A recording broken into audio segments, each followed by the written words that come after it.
Hi there. We have 5 chapters left, which is perfect for the last week of school. Chapter 14, The Prospectors.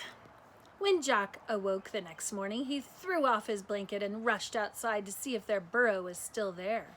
It was, tied to a stake outside the tent. "Good morning, Stubb," Jack smiled. Stubb was a veteran of the gold diggings. He gave Jack a haughty look. "Stubb's a proud animal," the man had said when they bought him. "Sometimes he thinks he's a mule." The burro's head seemed almost as large as his hindquarters, and his dark ears stood up like the wings of a hawk. Jack liked him. "We're going to be friends," he said. "Yes, sir." He untied the burro and threw a leg over his back. Stubb kicked out his hind legs, his tail flew, and Jack hit the dirt.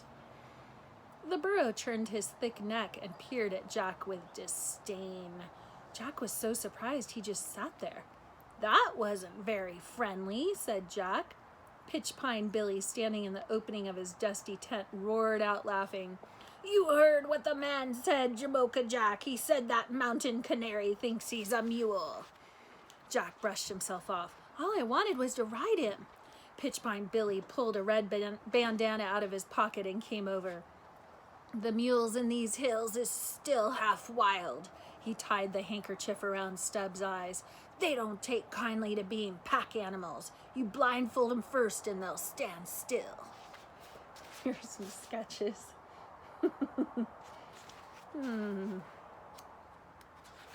Praiseworthy came out of the tent and stretched and sat on a stump to watch. Daylight was filtering through the trees, and the morning had a fresh, piney smell. Jack walked around the burrow, sizing him up. Then he spit in his hands, threw a leg over Stubb's back, and held on. "Ready?" said Pitchpine Billy. "Ready," said Jack. Pitchpine Billy pulled off the bandana. Jack braced himself. Stubb stood for a moment as if trying to make up his mind whether to act like a mule or a burro. "Good boy, Stubb," Jack said tentatively. The burro flagged his ears and seemed satisfied that he had been shown the proper respect. He gave a little kick, just to get it out of his system, and behaved himself.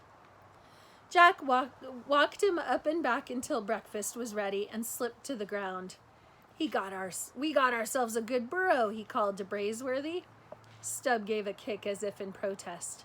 "Mule, I mean," Jack corrected himself. After breakfast, they struck the tent, blindfolded Stubb, and cinched the wooden pack saddle to his back. They loaded up their grub and supplies, slipped their pick and shovel through the pack ropes, and were ready to leave. Jimmy from town came over with Buffalo John, both still wearing their neckties from the night before. Pitchpine Billy gazed out over the diggins. "Hangtown just won't be the same with a lady in it." "Goodbye, gents," Praiseworthy said. "I've a good mind to leave with you," scowled Pitchpine Billy. Other miners came over, and it took 5 minutes to get their goodbyes said. "We'll be looking for you back home come the middle of next month," said Buffalo John. "You and the mountain ox." "I'll be here," Praiseworthy said, taking the blindfold off Stubb's face. "Let's get going, partner." Praiseworthy picked up their new squirrel gun, and Jack took Stubb's rope. The squirrel gun wasn't what Jack had in mind, like a 4-shooter, but it would do. They'd be able to hunt a little game, and he supposed it would stand off an outlaw or two if they met up with any. In jack boots and red shirts, they began walking upstream, and soon the farewell shouts of their friends were lost in the trees. It was a fine morning to be going prospecting. But Jack found it hard to walk away from Pitchpine Billy and Jimmy from town and even Buffalo John. Still, coming back would be even harder. "Maybe the mountain ox isn't as big and terrible as they say he is," Jack murmured. "Worse, no doubt," said Praiseworthy. He sounded positively light-hearted. "Are you really going to come back and fight him?" "I gave my word, didn't I?" "Bare knuckle?" "Absolutely." Praiseworthy was not pleased that he had won his name and reputation because he had swung on a road agent with a weighted glove. Remember the gold dust in his glove? Jack kept a grip on Stubb's rope and the animal followed with a clanging of drinking cups, coffee pot, gold pans, and empty tin cans. Jack had a sudden vision of his partner lying in the dust of the street, beaten and humiliated. "Most of the miners are betting on the mountain ox," he muttered. Praiseworthy scratched through his whiskers. "I know that, but I intend to beat him." "With reading and writing?"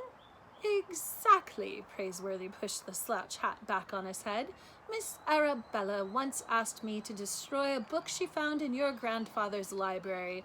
If I remember correctly, it was called The Gentleman's Book of Boxing, or The Fine Art of Fisticuffs Explained and Illustrated.